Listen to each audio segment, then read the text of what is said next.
first, it's important not to be presumptuous.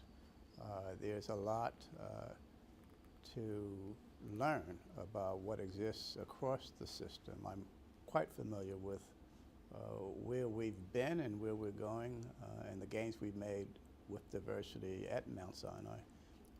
I'm much less familiar with what's been gained. I've heard of some great best practices in Continuum, and I think it's really about leveraging and taking advantage of those best practices across the entire new system, and then building on them for greater success, traction, engagement of our leadership,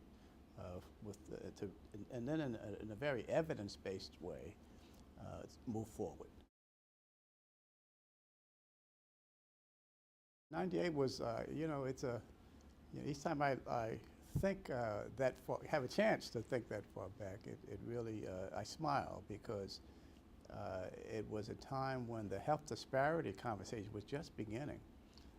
And then making the connection between diversity and impacting disparities took some time, and so the data weren't all quite in. It certainly seemed to be a relevant connection, but clearly, the evidence needed to be there.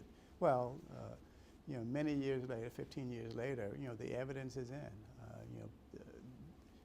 Satisfaction studies, among others, have helped to ground the importance of diversity in healthcare.